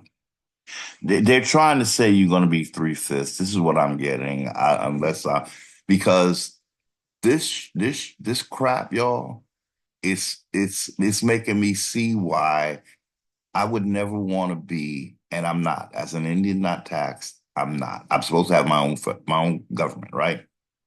But reading this, it makes me very distrusting of the persons or person who wrote it. Because all I'm seeing here is you're masking something. You're saying something that you're going to interpret, but when I look to interpret, I'm going to just give up and say I don't know what the hell that means. What are you saying? Okay, as long as I have the right to vote, I guess I'll go with it. So I'm looking at this, y'all, and I'm saying, what Indian wants to be involved with this level of high deception? The job of something like this is to make it like you would want to be taxed. Like they're really playing with that Indian not tax because the truth of the matter is that's more money in their pocket, y'all. If you're an Indian and there's more of you in a state than anybody, they're gonna want your money, y'all. That's extra money for them. And it makes me think that the money that they take from quote unquote white people or free persons, whatever you want to call them, anyone who's not an Indian, I think the money they get from Indians is going to be like play money for them. Like, because it's money that they're not even supposed to get, right? So it's almost like getting overtime or winning a jackpot or something. This is like they're gonna know who we are, right? Because they keep track of our tails, especially if you want to get in their sick little system. They definitely want to know what your race is, right? Because they want to know that they're oppressing Indians specifically. So once you start sending them money, I just feel like the position that they're putting us in, that we're so separate from other regular citizens, but everybody's getting messed over at this point. But at a certain time, they were treating other citizens much better and they were different from us. So I think any money that they got from us paying taxes when we were Indians not taxed, that was above and beyond. And that was sweet money, y'all. That was sweet money for them, right? Because that money is doing two things. It's eating away at your bag as an Indian, because but it's profiting their bag. So it's doing two things that they meeting the mission. And the mission is to genocide Indians. So part of that genocide is the less money you're working with, you just hopefully, finding tough times, you're having to rough it up, maybe they'll leave you with some depression.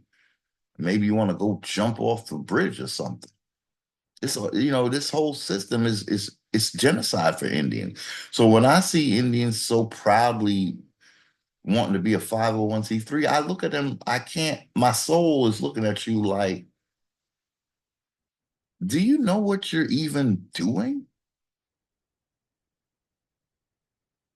Do you want the ancestors to help you, or do you want them to damn you?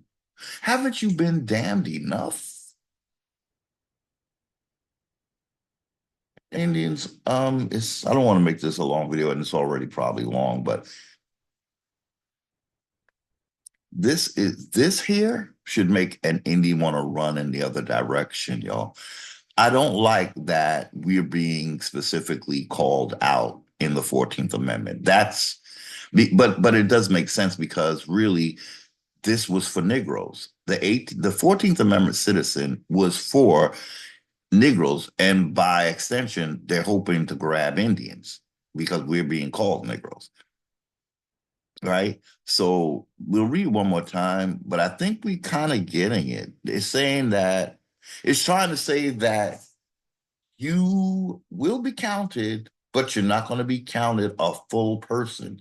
You're going to be three-fifths. And they seem to be expecting you to be involved in rebellion. Yeah, because Indians were not really cool with this. So they're kind of letting you know that they know what rebellion, if this is supposed to help Negroes, why would we be rebelling? Wouldn't we be happy if this was all well and good? Wouldn't we be happy to be citizens? Like, you're saving me from slavery, according to what you're saying. But what a rebellion are you looking? Why are you associating me with rebellion or other crime? Why though? And you're mentioning Indians, right?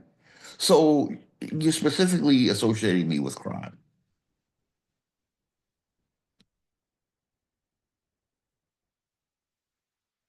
This is very interesting, y'all. Because now I want to say, let's go with what Dane Calloway said about Indians getting rights in the Native Americans getting rights in the 1900. So that means this Indian in this 1879, no, 1789 Constitution, it's looking to me like Native Americans would have been dealt with this. This would have applied. So in other words, they didn't. But I guess we still had civil rights movement, because civil rights was in the 1960s. That's the same time as the Indian civil rights. But I was going to say that it looked like it was all planned. But it's interesting that they're talking about, but when the right to vote. Now, at the time of this Constitution, and I don't think Indians was voting, right? Because this is in 1790. No, 1789. I'm sorry, 1789. This is 1789 Constitution.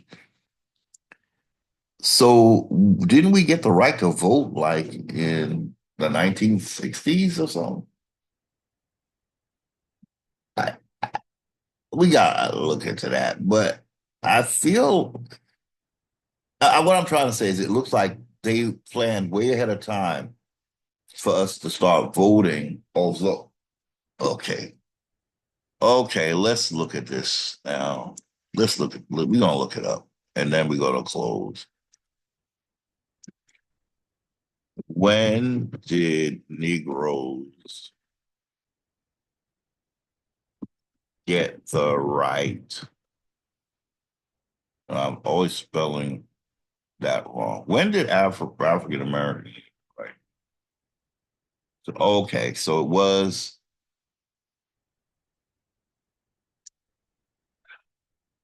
because they're calling us African Americans. Okay. When did Indians actually get the right to vote? The 15th Amendment was supposed to guarantee black men, though. Now, see, this is another part of that, right after the 14th Amendment. But okay, but exercising that right became another challenge. So, in the immediate aftermath of the Civil War, the United States found itself in uncharted territory with the Confederacy's defeat of some 4 million enslaved black men. Oh, God, had been granted their freedom. Oh, boy. An emancipation that would be formed with the passage of the 13th Amendment. Black Americans gained full rights of citizenship. They did not get the full. You did not get the full rights. You only got part of the Bill of Rights. Okay, and especially the right to vote was central to securing true freedom, self-determination. Slavery is not abolished until the black man has the ballot. Yeah, right. Frederick Douglass, you must have been a dummy, famously said in May 1865, a month after the Union victory at Appomattox, whatever. Oh man, I don't want to read a whole bunch of stuff. Just when did so they're saying it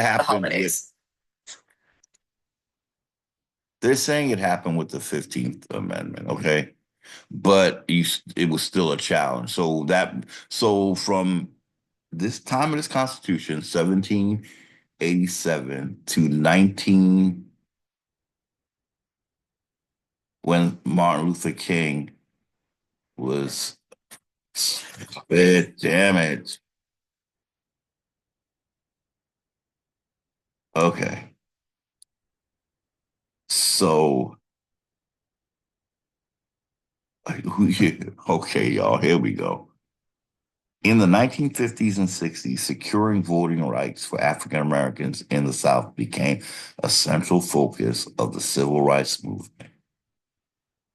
While the sweeping Civil Rights Act of 1964 finally banned segregation in schools and other public places, it did little to remedy the problem of discrimination in voting rights.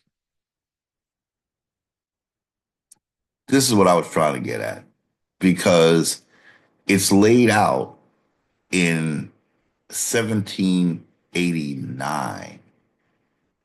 Look how long so we had basically the right, they were laying down the groundwork for us to vote as Indians in 1789, 1780, yeah, 1789. I keep messing it up.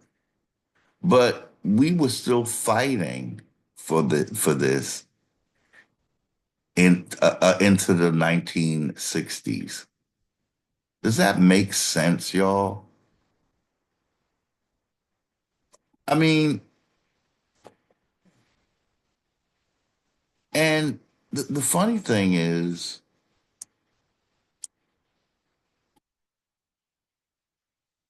like, this,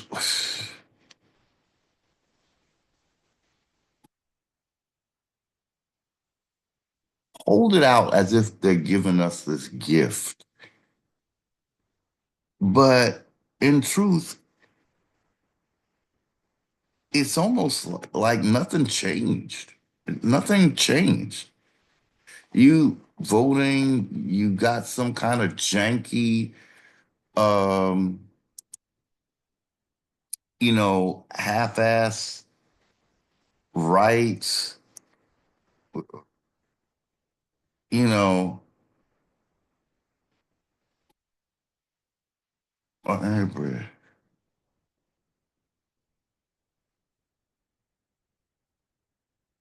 Okay.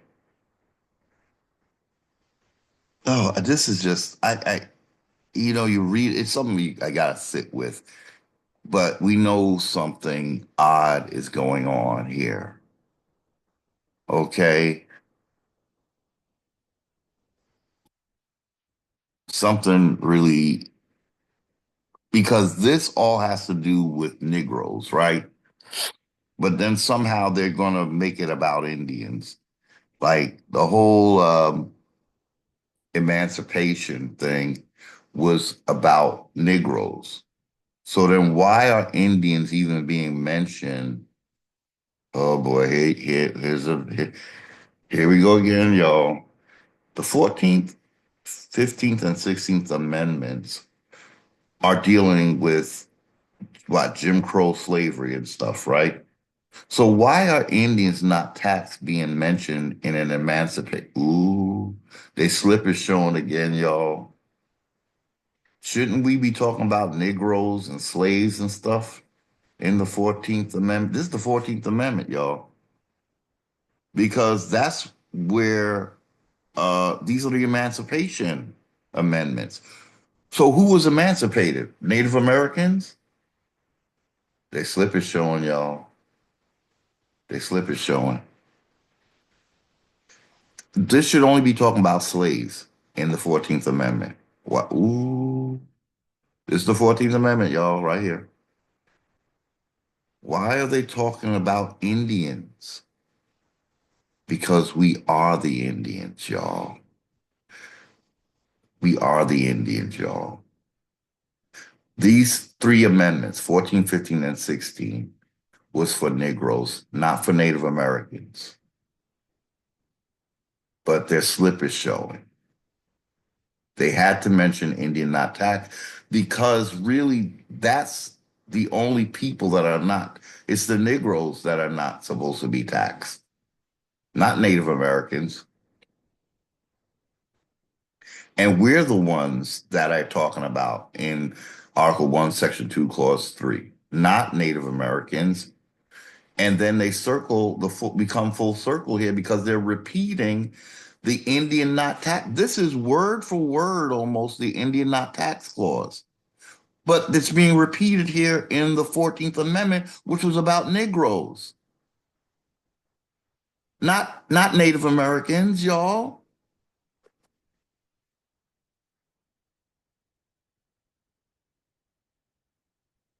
Y'all, we gonna close this video out for now. Ancestors are the gifts that keep giving in a good way. Um, yeah, I just wanted to show basically, I want to make the distinction between Indians not taxed and Indian tribes. The good news is, as an Indian not taxed, I am still not in commerce.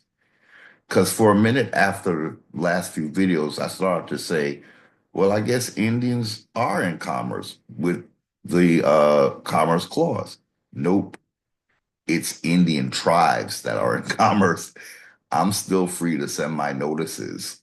And like I told y'all, one of them, they still trying to send me. Now, again, I sent them something saying I'm not paying taxes. They didn't send any threats. They just keep billing me. So in other words, that's they're harassing me. It's not anything that they see that I did that's unlawful because I sent them the law, right? And the biggest law is that papal bull. So what can they do? Act like they didn't get it and keep sending me bills, but nothing saying you said you're not going to pay anymore. You're demanding that we send you a voided bill, or I requested it, and you saying this is effective immediately. Who the hell do you think you are? No, instead they just send me another bill. So they just feel like we're just going to intimidate them.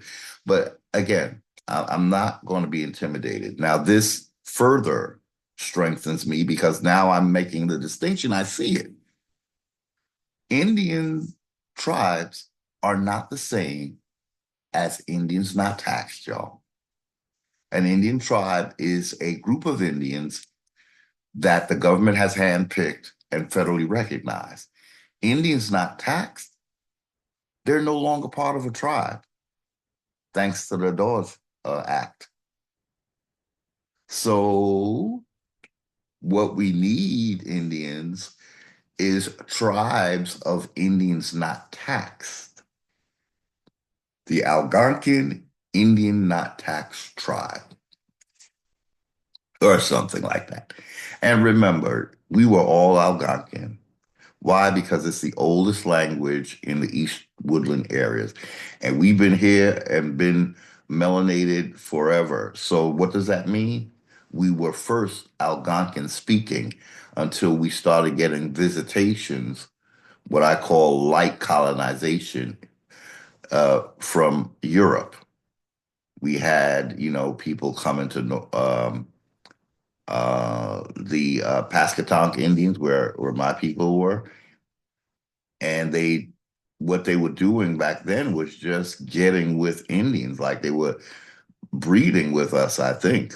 And so that's how they were, it started off like a light colonization, but all the time they're also influencing us. So I think that's what they did with the Cherokee, the what they call the five civilized tribes. All these Indians were already having like some kind of connection with Europeans before the whole thing with King James. So they were softening us up so that they can create what they would later call civilized tribes. And the civilized tribes, in other words, they were already in love with colonizer before he became a brute.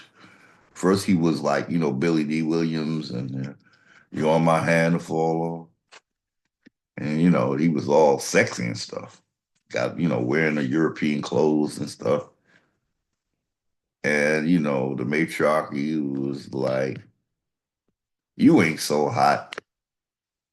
Pardon? I said, oh boy, I can't remember the line. So this place is so hot. You're not so hot. This place ain't hot. Anyway, so yeah, yeah. And oh, that's what I wanted to quickly. Oh man, what I wanted to show. No, we closed out. Let's save for next time. But what I want to show is that I did one of my quick AI overview searches just to get an idea of what they say of how old the Cherokee are. And so it's like depending on how you ask the question, you're going to get a different answer. Because, there's red flags that AI, I guess, got to look out for. So they got, you can't ask AI which is older, Cherokee or Iroquois, because it's going to automatically, they got an algorithm say, always make Iroquois old. So what you got to do is say, how old were Cherokee? Let them give you the answer. And then you ask a separate question, how old was the Iroquois? And that's how you get to the truth. But when you put them together, has to when it's so the algorithm is like when you compare two different Indians, always try to make the Iroquois the more better one, the older one, and all of that. But when you ask separately and you don't compare the Iroquois to other, that's when you get a more true answer. So what happened was I asked them how old was Cherokee, and they gave me, oh, they've been here for thousands, 8,000 years, blah, blah. And then when I asked them how old was Iroquois, well, they started in 1152. I was like, oh. So, but if I put Cherokee and Iroquois together, they're going to make Iroquois, or suddenly Iroquois is going to become older.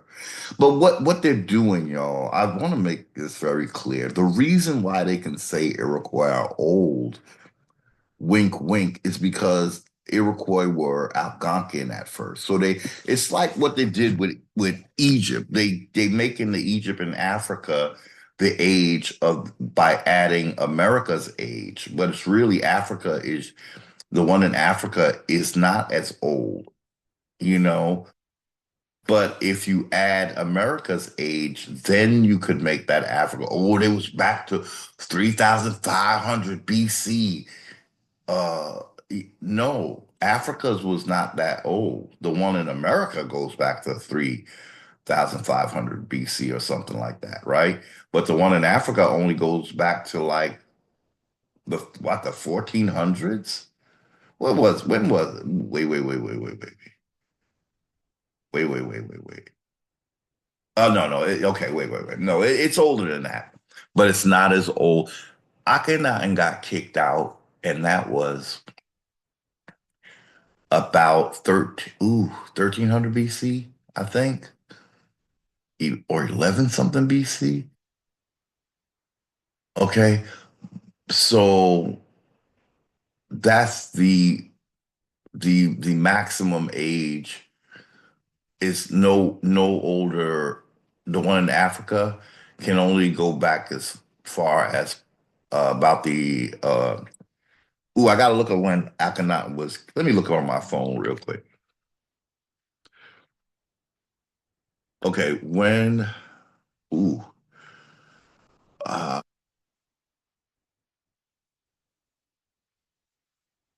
when did okay when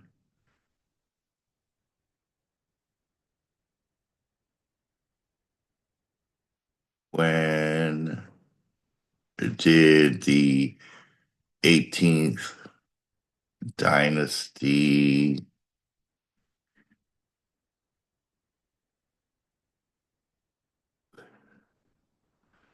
ooh. Not when they began. When did okay, let's see.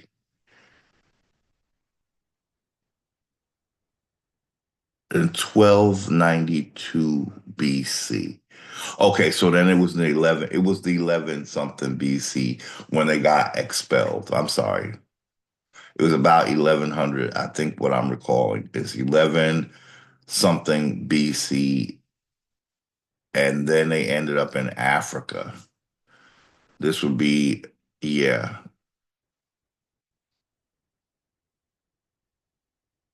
yeah. Uh, so they start the Armana period in 1350 BC. So, ooh, so I think the Armana was in Africa, but we have to look. Oh, that was the longest dynasty. They're saying the 18th dynasty was the longest ancient Egyptian dynasty, lasting around 250 years. That I did not know. But I think Tel Armana is in Africa. And so I think they started in Africa about 1350 BC. I think that's the oldest thing in Africa is Egypt, and it's 1350 is about the time. It's what I'm deducing. But the one in America goes about we go back to about 3000 from 3000 uh yeah. Yeah. Yeah. When the dynasty starts, it starts in America and it goes up to the 18th dynasty, and then the 18th dynasty gets expelled and they start a new Egypt in Africa. That's, you know, when all of a sudden there's Spain, there's Morocco, Egypt, and I do believe North Africa is actually older, you know. civilization, because that Egypt is the oldest thing. Remember we did the timeline of Egypt and when we looked on the list of all the ancient cultures, Egypt in Africa was the oldest. So that means that it was in the Mediterranean that civilization sprang up, not in South America. But what happens is the 13th dynasty starts, no, I'm sorry, the 18th dynasty starts to lie about their origins. And so then you start hearing something about life began in Ethiopia, shit like that. Nope, nope, nope, nope, nope, nope. You all went down to South Africa to, y'all, they started sending the 18th dynasty Hatshepsut, Queen at Hatshepsut, she started sending I guess caravans to South Africa and they started exploiting the Nubians, what they call Nubians or whatever, for their whatever wealth they had. So once they got in Africa, they started trying to look for sources of wealth because they just got kicked out, right? And so they had the riches that they had from America, but now they need to find a new source because they got to build up Africa and pretend that Africa is the motherland and they got all these riches. No, you came to Africa with riches. All that gold, I think all that gold, because, clearly through in King Tut, we saw that there was a lot of gold amassed with that 18th dynasty. That King Tut tomb was full of gold, from what I recall. All that from is what they got from America, y'all, because they were kicked out of America. And I know Indians don't like this; they don't agree with it. Well, too bad. I ain't studying that. Mm-mm. I'm not going to deny. I'm not. To me, it's like throwing out the baby with the bathwater. Now, I will say this, like I said before, I no longer believe in their death cult.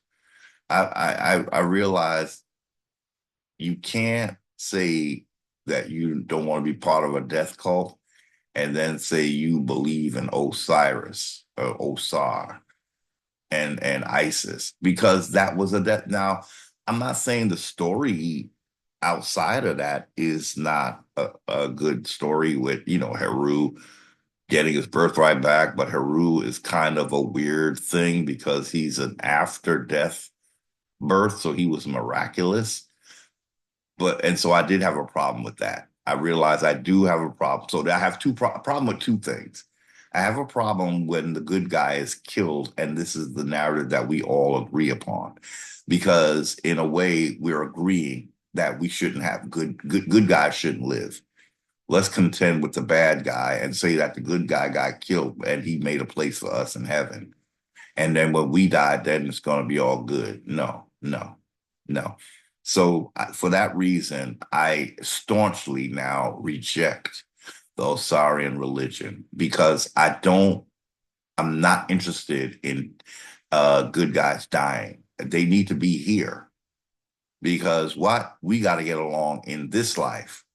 So if I'm going to be dealing with a bad guy for all my life on earth, why should I even be, why should I believe that there's a good something? Why do I have to die to get good stuff? No, I want good stuff now, y'all. I want my land back too. I'm looking for good here. I'm not going to let any colonizer convince me that, well, you can only get bad here. Yeah, because your ass is here. But once you get kicked out, it's back to a better life. Okay. Yeah. Yeah. Better than what we had with you. Okay. Where you always genociding people or trying to, everything you do with us has got some kind of death thing or something disadvantage to it, making you a dead entity. But what was I saying? I was saying that I don't like the death cult part of it where the good guy dies, and I don't like the fictitious son thing. Like, don't give me somebody that's half that you're going to tell me he's half divine because he was born miraculously. Because that also gives you access to my birthright. If I'm something airy fairy and non-existent, like I was born after my father was killed, that means technically he might not be my father. You just saying that to leave a way open for someone else to come in and steal my birthright. Because it's very questionable if my father is my father, if it was a miraculous after death birth, like Heru is said to have had. They said Heru was conceived after his father died because his mother did some hocus pocus and found a dead penis and somehow she revived it or whatever. It's like, you know what? I'm not accepting these kind of stories anymore, priesthood. You're gonna have to stop these little games you play, making life as worse as it can possibly be so that you can glorify death and have people reaching for death. How about you first? Why don't y'all just like, swallow something lethal and so you could go to the afterlife because you're the priestly people, right? So maybe you should be sacrificed since the good guys are always going and y'all are good guys, right? You all about God, right? So maybe it's you who have to go instead of us all the damn time. Maybe you got to go prepare a place. But we all know that they're going straight to hell, right? If they the hell of their own making, right? They created that hell, so there shall they go. If karma is really what it should be, if you want there to be a hell so bad, then go populate it because you're always trying to put somebody else in it.